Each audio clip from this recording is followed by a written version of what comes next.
Muslims. Till this day, yesterday, when I was contributing at the ministerial meeting, at the UN Security Council on the reform of multilateralism, and I requested the UN Security Council that the issue of Kashmir is an issue that should be solved through multilateralism, through the United Nations Security Council. In response to that, I was told that because Osama bin Laden was found in Pakistan, I should sit down and shut up. The fact of the matter is, Osama bin Laden is dead. He was never a Pakistani, and he does not define the people of Pakistan. He does not define the Muslim world. It is Shaheed Mohtarma Benazir Bhutto and countless other leaders and people across the Muslim world who have stood up to these terrorists. If you look at the data, more Muslims have been killed in terrorist attacks from 2001 up until 2022, just in sheer quantum of victims. So we demand to be recognized as the victims, not the perpetrators of terror. For us to all to own the principle, which I believe was also in some of the language put out today from the UN Security Council, that terrorism truly has no race, has no religion. And whether a terrorist shoots up school children here in the United States, conducts a suicide attack in Pakistan, attacks anybody, any institution in my neighborhood, in India, terrorists are terrorists, and we must all work together as an international community. Instead of victim blaming the Muslim world, the Muslim community, we must work with them. Before I arrived here in the United States, at the United Nations, the Interior Ministry of Pakistan shared a dossier about the 2021? Yes. Terrorist attack in Johar town of Lahore. Our law enforcement agencies have conducted a thorough investigation, and in addition to those who perpetrated the attack, we believe that those who backed the attack, those that financed the attack, those that orchestrated the attack are still at large. These facilitators, financiers, perpetrators belong to my neighboring country of India. This dossier has been shared with members of the General Assembly and the Security Council, or just the Security, the members of the Security Council. I urge the international community to help Pakistan in combating, because we can go after the people within our own territory who perpetuate the attack, but it's incredibly difficult to go after those that back, that support, that finance, that facilitate such attacks without the support of the international community. In particular, we have requested for the listing of four individuals who are associated with this attack. Unfortunately, our neighboring country has thus far been successful in thwarting our attempts at listing these individuals. We believe that the various shades, various groups that conduct terrorist activities within Pakistan. Unfortunately, a significant portion of these groups are facilitated, financed, backed, and supported by a country in our neighborhood, particularly those terrorist organizations that target Pakistan's economic engagement with with China in the form of the One Belt, One Road initiatives. Everything from the attack on the Chinese consulate in Karachi to various attacks in Balochistan have been traced back to such groups. The former Indian Prime Minister, Mr. Vajpayee, at Sharm el-Sheikh, admitted to India's involvement supporting such groups within the context of Balochistan. Their former National Security Advisor is on the record. Sorry? Present National. Thank you, correction. Their President National Security Advisor is on the record as far as their support for such groups conducting attacks within Pakistan. I call upon the Indian government that these tactics must end. You cannot imagine that you will finance, that you will foster, that you will encourage such terrorist activities in my country, and then that these terrorists will be content with only conducting terrorist activities within my country. And it is about time that India and Pakistan and the international community work together to ensure that so-called non-state actors, wherever they are, wherever they conduct their nefarious activities from, wherever they target, whether they target Pakistan, whether they target any other country, that we work together to ensure that the financing, support, and facilitation of these groups come to an end. It is important for us, given the incredibly difficult and testing times that we face, that we finally, once and for all, work together to put an end to this long-standing point of irritation between our two countries. I believe that we have to draw a line in the sand and say that we have a complicated history, complicated past around this topic. Let's look to the future and ensure that going forward, no Pakistani will have to fear for their life, worry about whether their kids will come home or not. Heaven forbid if there's a terrorist attack. And that no Indian should have to worry that their family, their kids won't be able to come home as a result of some terrorist attack. I thank you all for your time. I thank you, Foreign Minister of Pakistan. We will open the floor for question. Before I open the floor, I would request to raise one question at a time so that we can give time to other participants. If we will be left with some time, we will take follow-up questions. So let's start with Valeria. Thank you, Mariam. Yeah. Thank you, Mr. Foreign Minister, on behalf of the United Nations Correspondent Association for this press conference. Valeria Robecco from ANSA News Agency.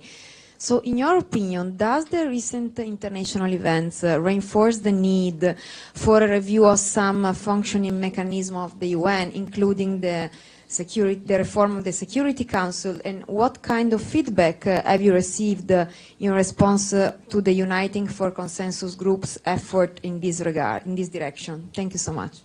Thank you. I think as far as reform at the United Nations is concerned, Pakistan has been clear and consistent since 1995. Since 1995, we've been supporting and working with the UFC group in hoping that is the direction that reform at the United Nations will take place. Obviously, others have a different view. I strongly and fundamentally believe in multilateralism, in the United Nations. I think the best of humanity can be achieved when we're working together. But I also believe that any reform of the United Nations must be a democratization of the United Nations. It has to fundamentally, we have to sort of demonstrate the equality between states, not accentuate the inequality between states. I don't believe that an expansion of permanent members. I don't believe that more people being able to wield the veto is the solution to our problems. We've seen, be it Iraq, be it Ukraine, be it various issues at the United Nations Security Council. It is the permanent members, their outside influence, their ability to veto, that has hampered the smooth functioning, if it were, of the United Nations. And this is what we believe is the problem, and certainly not the solution. Thank you, Miriam. Ambassador, Foreign Minister, it's Pamela Falk from CBS News. Nice to see you again. The UN funding for the floods is very low. It's about somewhere around 30% and may run out. And in an interview in the last day, you said Pakistan also has energy insecurity, is not taking reduced rates from Russia. How can you bridge the gap if the UN isn't coming through and other subsidies are not coming through? So Thank you. Thank you so much. Let me break it down in for you as far as the floods are concerned. This is, the sheer scale. I was here now 2 months ago, and I'm back again. At that time, a third of the country was underwater, but today, still parts of my country are underwater. Parts of Sindh, parts of Balochistan are still underwater. They've missed not just the one crop that they lost last time, but this time around, also the wheat crop. So economically for them, this is absolutely devastating. From the areas where the water has receded, there's devastation left in their wake. We have the health crisis that I was talking about last time has manifested in various ways. But for example, our malaria season is going on for an extended period because waterborne diseases are still spreading as a result of the water still being there. We have an education crisis just in my home province of Sindh. It's one of the 4 provinces of Pakistan, but it's the most devastated from the floods. 47% of my province's school infrastructure, educational infrastructure, is either partly or completely damaged from the floods. And my province's 52% of my province's school-going children who used to go to school, and those 47% of the school buildings cannot go to school. So there's a climate emergency, there's a health emergency, there's an education emergency. It is an absolutely monumental task. As far as the relief efforts go, along with the United Nations and the international community, we've been doing the best we can and to provide relief for the people. Within Pakistan, through the Benazir Income Support Program, we've provided cash transfers, particularly to women who've been affected. Through USAID and the United Nations, other forms of support is getting through, but the scale is so large that no matter what we do, we feel that more needs to be done. But that's the relief aspect, which has been ongoing, and now we'll need to continue to progress through the winter months with its unique challenges. Then we have to look towards the reconstruction and the rehabilitation, and we would like to do so, reconstruct, rehabilitate, invest in this infrastructure, but do so in a greener, more climate resilient manner.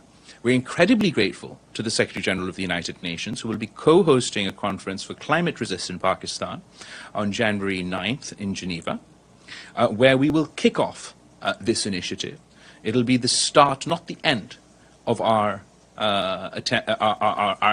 ambition to rebuild a climate-resilient Pakistan. The scale of the damages, just to summarize for you finally, has been estimated at $30 billion, about 10% of our GDP. A conservative estimate is $16 billion are necessary for the reconstruction and rehabilitation. I'm under no delusion that we'll be able to gather this money through one conference or in one day, through one event. This is going to be an ongoing process that we kick off with the UN Secretary General in early January. And on the energy? So on energy, so as part of a flood reconstruction rehabilitation, we are looking to for a catalyst for it to play as a catalyst for our green energy transition, and hopefully not only with the international community but also with the public sector, private partnerships, private sector, to work on green energy, on solar energy, on wind energy within Pakistan. Overall, we do have energy insecurity and an energy problem. We import far too many hydrocarbons. That bill for Pakistan and for the people of the Pakistan is too expensive to afford. It is something that is getting increasingly expensive, and after the fallout of COVID and supply chains issues, and then now the Ukraine crisis has absolutely exacerbated that problem. We are committed to not only our transition to green energy, we want to focus more on domestically produced energy rather than imported hydrocarbons. But in the crisis of now, we will do whatever we can to meet our people's needs. James? James Bates from Al Jazeera.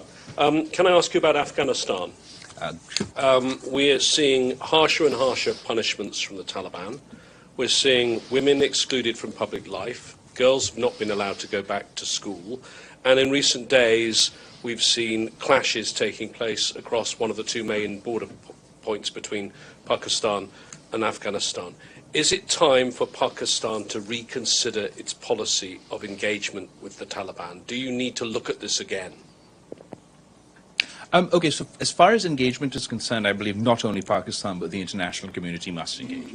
I can't wish the Taliban away or Afghanistan away. They're a reality. They're there on my border.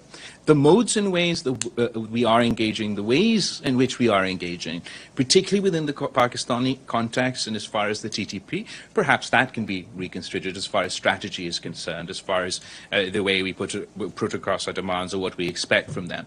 But we can't give up on engaging. I don't believe if I just turn my backs and stop talking and the rest of the world stop talking, that Afghanistan's issues will sort out themselves. So how do you make the Taliban change its behavior? Well, I remember, first of all, our interview the last time I was here. It went very well. I think in that I tried to argue that we've got a sort of chicken and egg situation. The economic situation in Afghanistan is dire. The humanitarian situation is incredibly alarming. It's this organization, it's the United Nations, that has said that 97% of their people will fall below the poverty line. I know of horrific stories. You hear of child marriages. No, they're not marrying off their young girls out of choice or because they want to.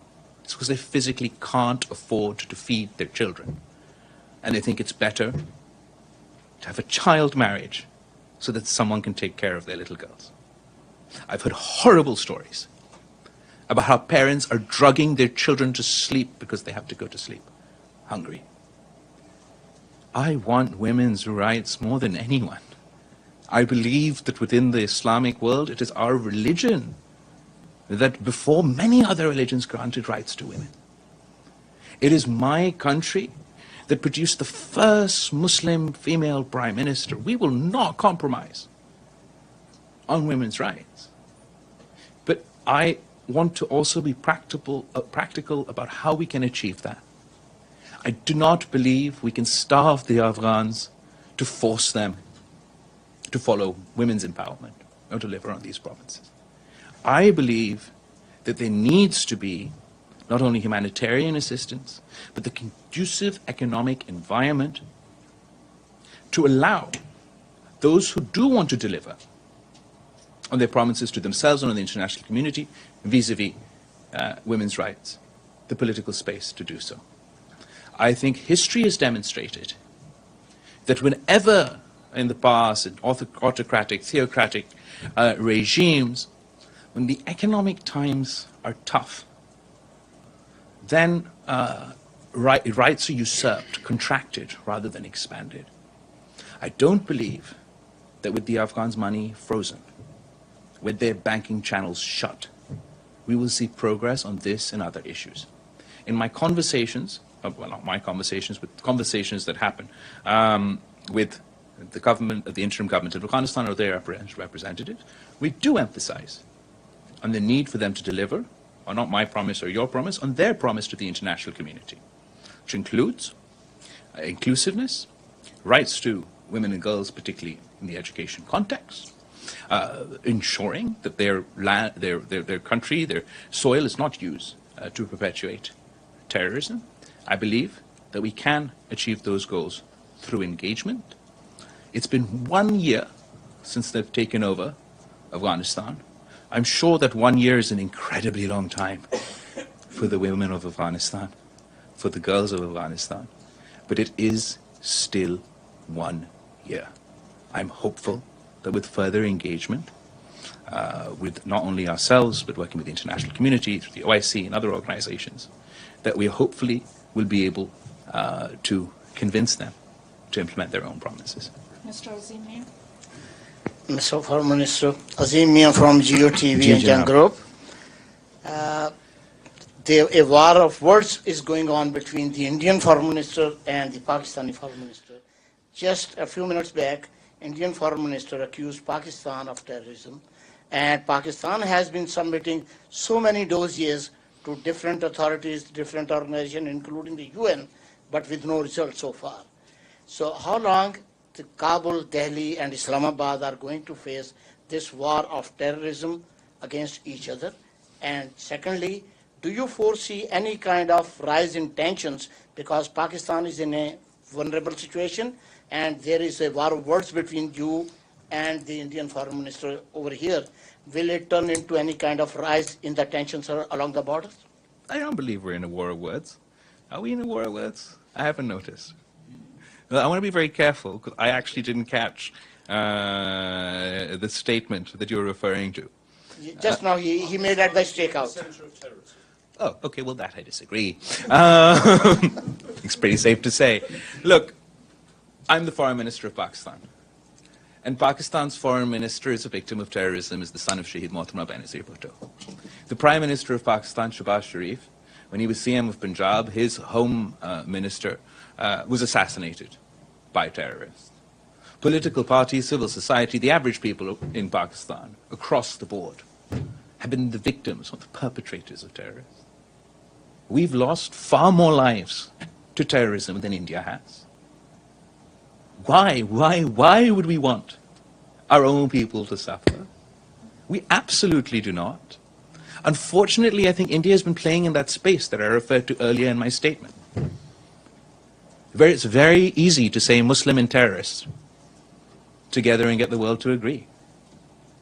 And they very skillfully blur this line, where people like myself are associated with terrorists, rather than as those who have been fighting and to this day are fighting terrorism. As far as India is concerned, they've had terrorist attacks. They too should not have had to experience terrorist attacks. Whatever cooperation they need, we've offered in the past, we can, would like to continue to offer in the future. But they continuously perpetuate this philosophy. And it's not just for Pakistan, it's for the Muslims in India. We're terrorists whether we're Muslims in Pakistan, and we're terrorists whether we're Muslims in India. I'd like to remind the Honorable Foreign Minister or the Minister for External Affairs of India that Osama bin Laden is dead, but the butcher of Gujarat lives. And he is the Prime Minister of India. He was banned from entering this country until he became Prime Minister. This is the Prime Minister of the RSS and the Foreign Minister of the RSS. What is the RSS? The RSS draws its inspiration from Hitler's SS. The RSS, I saw yesterday, that the foreign minister of India was with the UN Secretary General inaugurating a statue of Gandhi. But if the foreign minister of India was being honest, then he knows as well as I that the RSS does not believe in Gandhi, in the ideology of Gandhi, in the manifesto of Gandhi. They do not see this individual as the founder of India. They hero worship the terrorist that assassinated Gandhi. Within India, who perpetuates terrorism? Is it Pakistan? Ask the people of Gujarat. They will say it's their prime minister. Ask the people of Kashmir. They will say the butcher of Gujarat is now the butcher of Kashmir. And I'm not talking about some imaginary past. I'm talking about today. They are not even attempting to wash the blood of people of Gujarat off their hands for their own election campaigns. They have pardoned. Prime Minister Modi and his government have used their authority to pardon the men who perpetrated rape against Muslims in Gujarat, who conducted the gang rape of women in Gujarat. Those rapists, those terrorists were freed, were pardoned. But the Prime Minister of India, this is the truth of the matter. So in order for them to perpetuate their politics of hate, their Hindu supremacist transition from a secular India to the Hindu supremacist India, this narrative is very important for them. It's very important for them domestically, and it's very important for them internationally. They demonize the people of Pakistan. They expect the world to believe that we are all terrorists. I know we are not. And I have presented this dossier. I'm not talking about whenever well back Gujarat was. I'm talking about 2021. Well, we have proof that your government facilitated a terrorist attack in Pakistan. So I don't see how Pakistan is the epicenter of terrorism. I do believe that we are the victims of terrorism. If it's not the government of India, certainly the people of India have been victims of terrorism. The people of Afghanistan have been victims of terrorism. The people of the United States, the people of Europe have been the victims of terrorism. And it's for us to work together to combat the politics of hate, to combat whether it's Islamic extremism or Hindu extremism, to come together and face these challenges and not pursue narrow populism, religious populism, divisive politics domestically or internationally, and to further spread hate within communities. Otherwise, it's not just this generation, all the generations to come will continue in this cycle that we see ourselves. So second part of my Abdul question, Hamid is there any Siam, we possible will take follow-up rise in question tensions? later. Azim Mia, sir. Thank you. Mr. Siam. Thank you. Welcome, Foreign Minister. Thank you, Mariam, and thank you, Ambassador Munir. My name is Abdul Hamid Siam from the Arabic daily Al-Quds Al-Arabi. I have many questions, but Mariam ordered us to confine our... I am so. I cannot. And my question about internal issues in Pakistan. Recently, there was an attempt to murder Imran Khan. It seems that he is still popular. There are many people supporting him. When he calls for a rally, he receives hundreds of thousands of people. So how do you explain what happened? Who was behind it? What does the investigation say about the attempt? I think there's two parts of your investigation. As far as the attack on Mr. Khan is concerned, I would like to once again emphasize to the Punjab government in Pakistan that it's incredibly important. This is not just an attack on Mr. Imran Khan. This is an attack on a former prime minister. It's not about political differences. We want to see the facts. and there's an investigation on the provincial level ongoing that needs to show results. On the federal level, the Prime Minister has written to our superior judiciary to investigate the matter. As far as Mr. Khan's popularity, that's where I'll contest you. Because we all saw him and his march in Pindi. Hundreds of thousands of people did not gather. A few thousand people gathered. In a country with 200 million people, I believe that any one of our political parties can organize a political function on the scale that Mr. Khan has. A popular leader was Shaheed Mohtaram Benazir Bhutto, who landed in Pakistan in 1986 and still holds the record to this day of the largest political gathering with 3 million people received her at the airport. Our population today is far beyond that. Mr. Khan is particularly well versed, as most populists are, with social media. He uses that as a propaganda tool. And there were some by-elections held recently in Pakistan, about 9 by-elections. And these by-elections were for seats that Mr. Khan, as parliamentarians, resigned from the assembly. So in those seats, there were by-elections. And in those by-elections, Mr. Khan lost 3 of the seats he once held and won the rest. If I was in that situation, where my party had 10 by-elections or 9 by-elections in seats that are our seats, and I lost 3 of them, then I would be, quite worried about my prospects in the general elections. Ibtisam. Thank you, Mariam. Hi, my name is Ibtisam Azim from Al Arabi Al Jadid newspaper. I have first a very quick follow-up on James' question on Afghanistan and economics. Sure. Could you please elaborate a little bit more? What do you believe that need to be done? You touched a little bit upon the issue of frozen assets. So yeah. So one frozen assets, but also their banking channels are shut. So there's economic activity or there are projects that were sort of pending from the old administration, and all of a sudden they can't function because people's bank accounts don't work. I believe this is sort of unnecessarily cruel. If these economic activities were to take place, they provide job opportunities to the people of Afghanistan that would benefit not only the men but the women of Afghanistan as well. So I think it's incredibly important for us to, at least on that front, facilitate the functioning of their economy so that there can be some activity for them to withstand the shocks that we're all facing, difficult economic times everywhere. And when talking with the Americans or other leaders, what do you hear in response on that issue? I get it. It's difficult, particularly in Western countries, particularly in DC or in Westminster, to convince your parliaments to continue, whether it's to continue humanitarian funding or to ensure progress on these fundamental economic points, given the perceptions of the Taliban and their history. It's very difficult to convince their congresses and their parliaments about this chicken and egg situation that I tried to explain to James about what comes first. And therefore, I think those are the sort of challenges that they do face, that this is where we're trapped.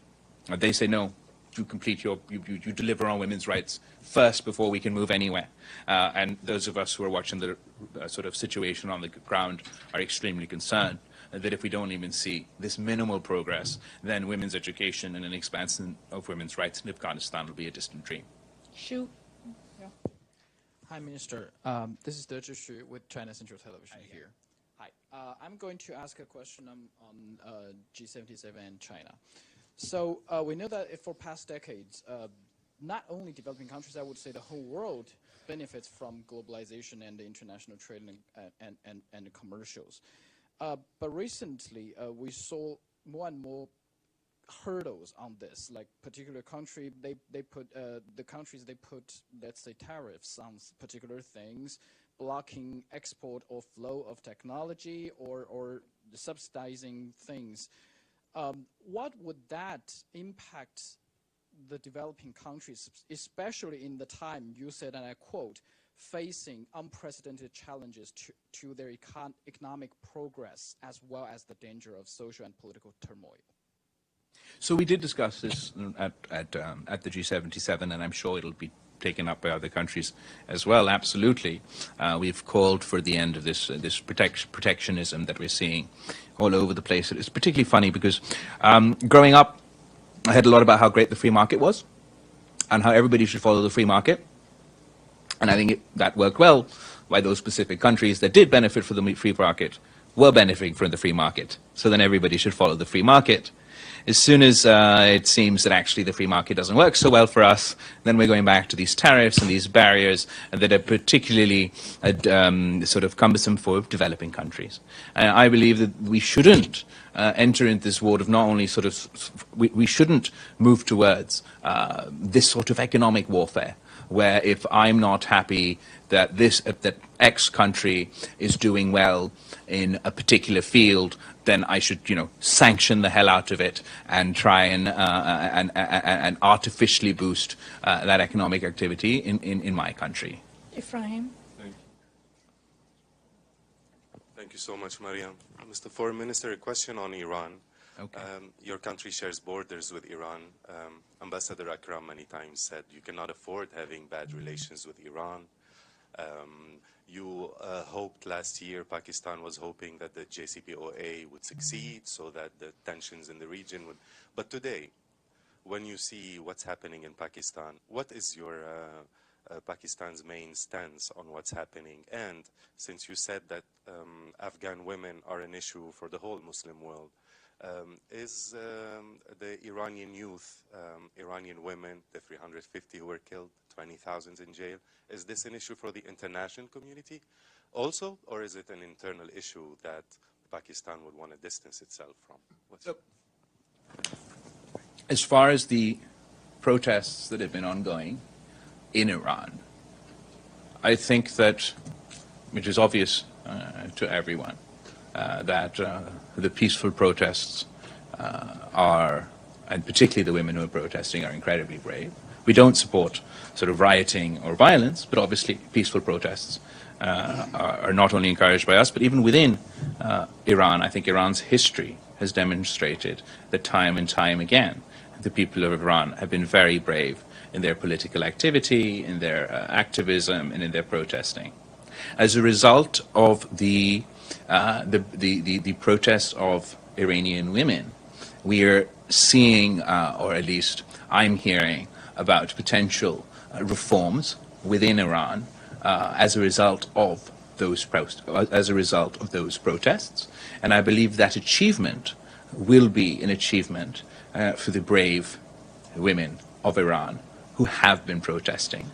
As far as whether an issue or not, I believe that when not so much sort of the success or ability.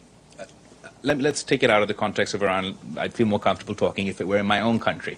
So in my own country, if I'm being challenged by protests, if the more organic those protests seem, the more likely they are to succeed and the more legitimacy they have.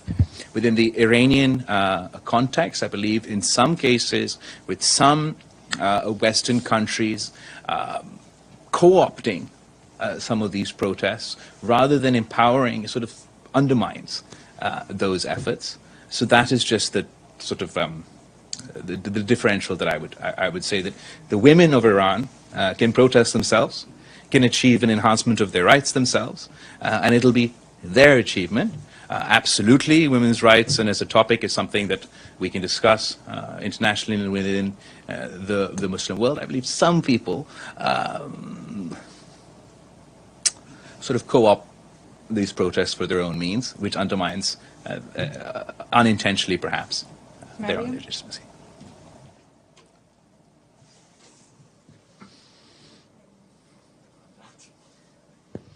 Thank you so much. Thank you for this briefing. I have a question regarding Afghanistan. It's a follow-up. Your top diplomat in Afghanistan was attacked and then left Afghanistan.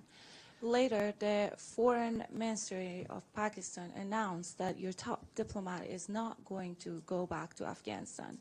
What does that mean, and why isn't your diplomat still not in Afghanistan? Is he planning to go back to Afghanistan or not?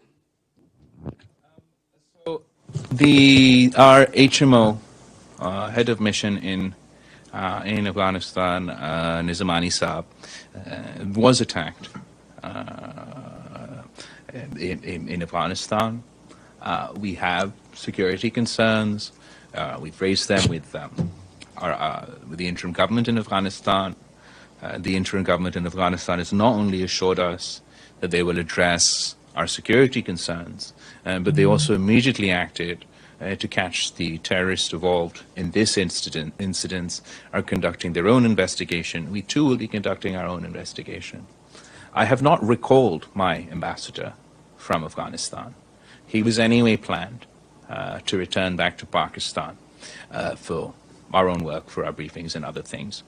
And I am confident that any security concerns that we do have will be addressed, and in due course he will return to Afghanistan. So he's returning back to Afghanistan.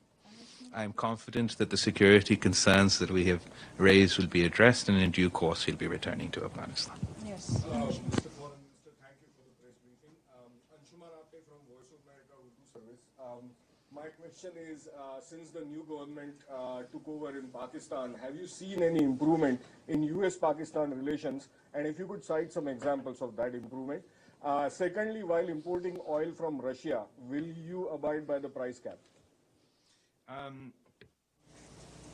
As far as relations, foreign policy relations with the U.S. or across the board, upon coming to office, I found, unfortunately, that Pakistan's diplomatic relations with old friends, with new friends, with neighbors were fraught for a whole host of reasons.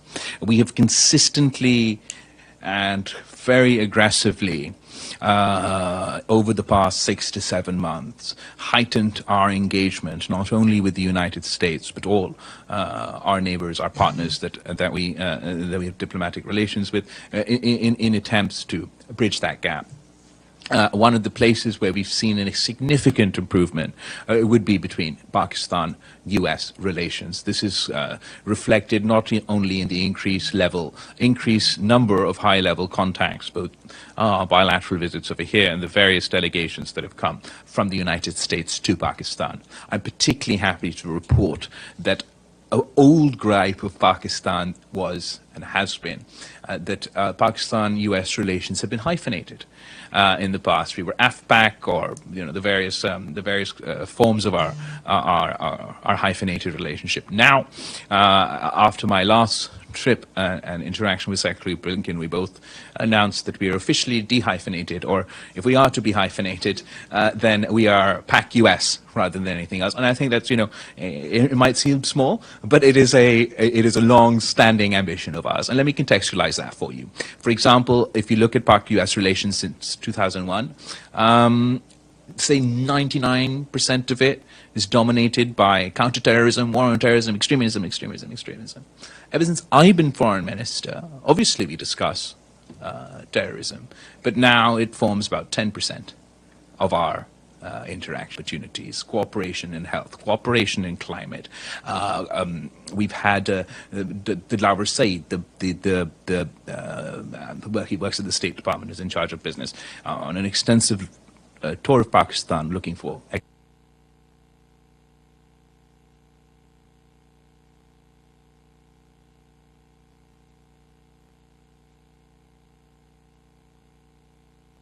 economic opportunities for both sides. DFC, so many people who've come over. So I think it's a positive trajectory, and we'd like this sort of relationship based on mutual respect that engages in a whole host of issues. And I think that's the best place for US-Pakistan relations to be. I cannot pretend that overnight we'll address all issues, but there has been significant progress, and I look forward to working with my counterparts here in the future. Nasir? Nasir, we can take follow-up question later, and then Nasir. My name is Nasir Qayyum from Bol TV, Pakistan. Foreign Minister, my question is in regards to the TPS status. Pakistan has seen the worst flooding in the history of Pakistan.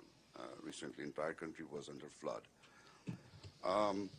The senator from the New York, Gillibrand, and Congresswoman Clark, have written the letter to the U.S. administration to give the status of TPS status to Pakistan, temporary protected status, which not only can help Pakistan, immigrants in Pakistan, but the economic crunch which Pakistan is facing we can have a little bit of relief from the temporary protected status. But I've been asking this question from the embassy in our embassy in Washington, D.C., but I'm not getting any answer on the TPS status. Can you just elaborate, Mr. Munir Akram, maybe? Sure. So first of all, I'm very grateful to the United States. They've made a whole host of accommodations to the people of Pakistan post-floods, whether it's sort of money, their documents.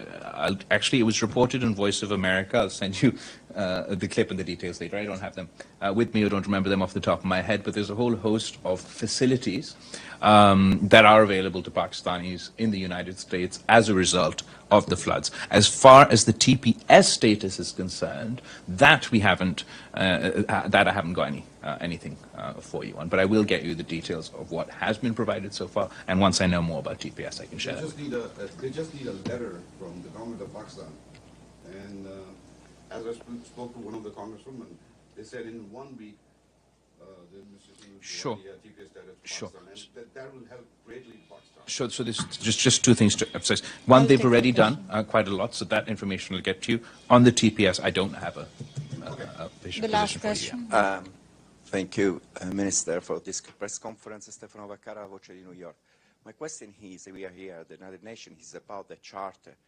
I mean, Pakistan didn't support the resolution that was presented at the General Assembly about invasion of Ukraine. So question is, do you think that Russia did not respect the Charter of the United Nations, and why you didn't vote for that resolution? Thank you. First of all, I want to express how much we sympathize with the people of Ukraine. It's a devastating environment over there, where the people are experiencing violence and a whole host of consequences. And what's happening in Ukraine isn't staying in Ukraine.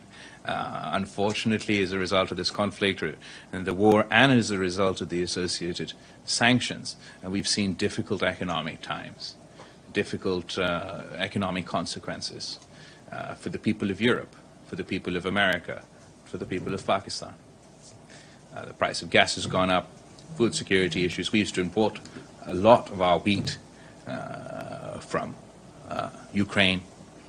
As far as the initial resolution is concerned, the position of Pakistan was, particularly if you sort of recall at the time in which this crisis started, this war started, it was a month or two after the fall of Kabul.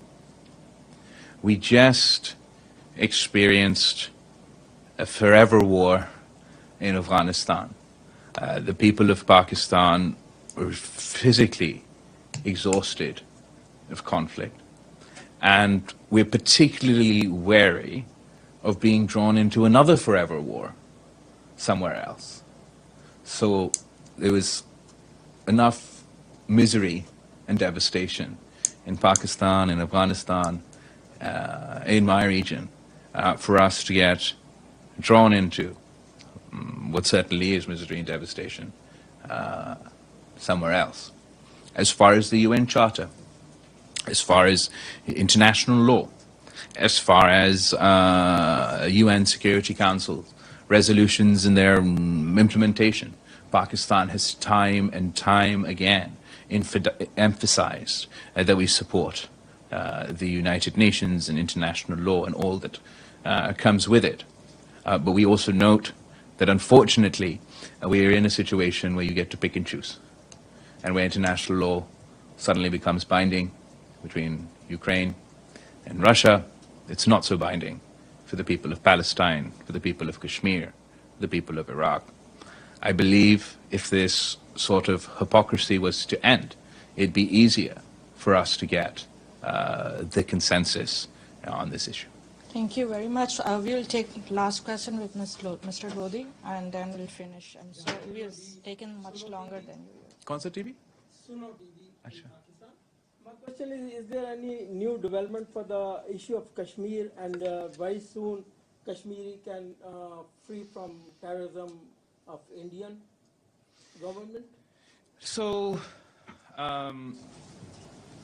to the sort of it furthers a point to the gentleman who asked the question before you, that when it comes to the issue of Kashmir, unfortunately, the world is content that UN Security Council resolutions go unimplemented, that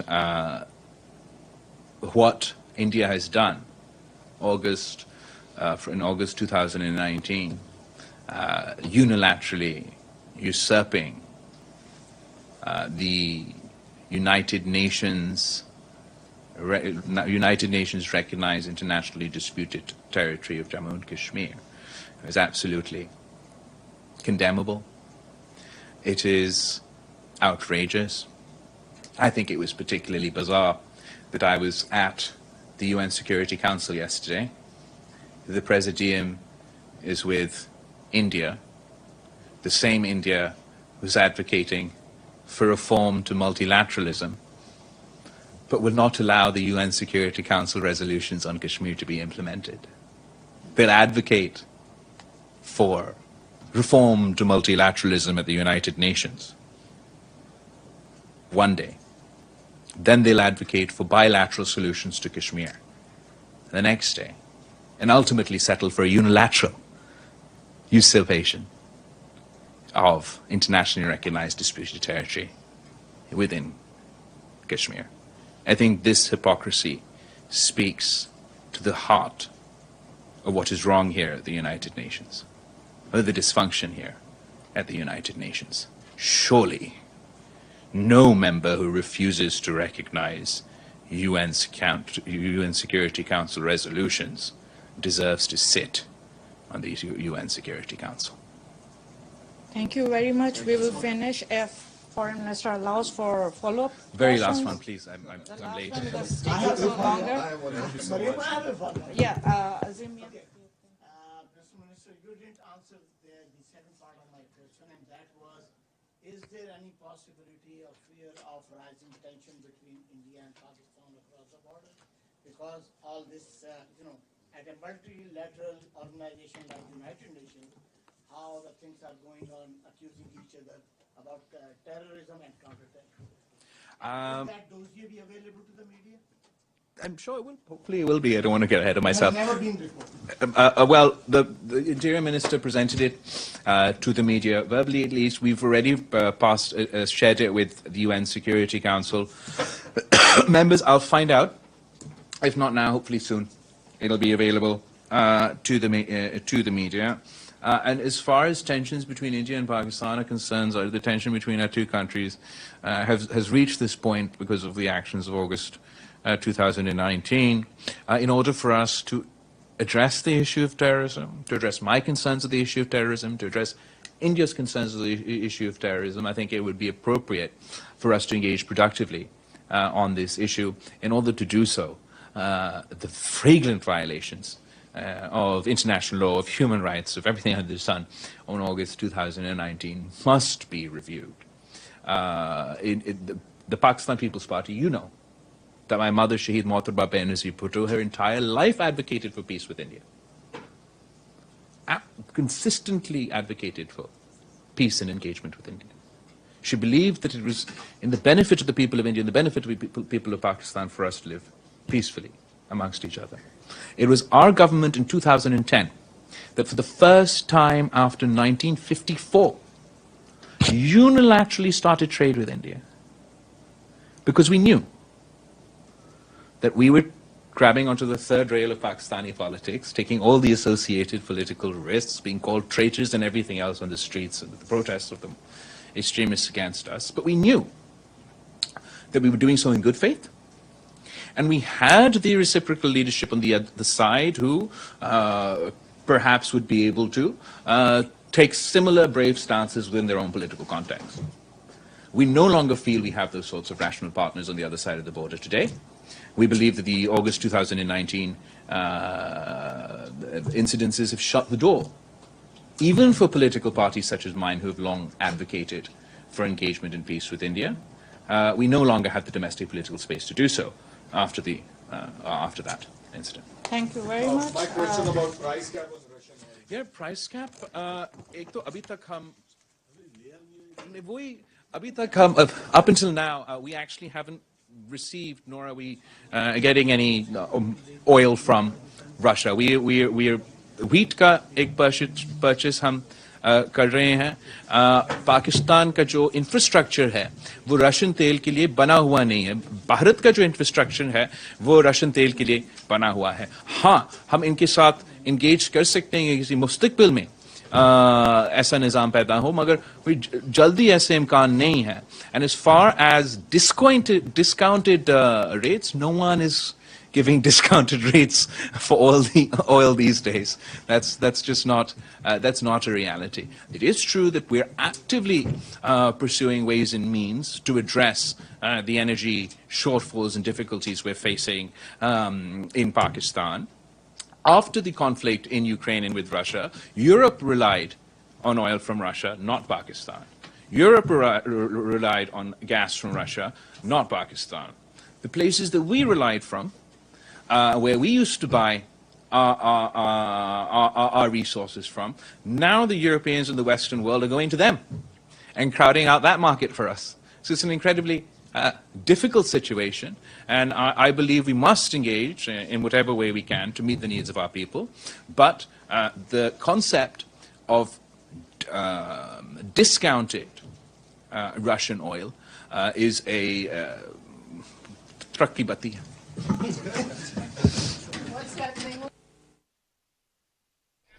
वज़ीर ख़ारजा Bilawal Bhutto Zardari New York में G70 विद्यार्थी इजलास के लिए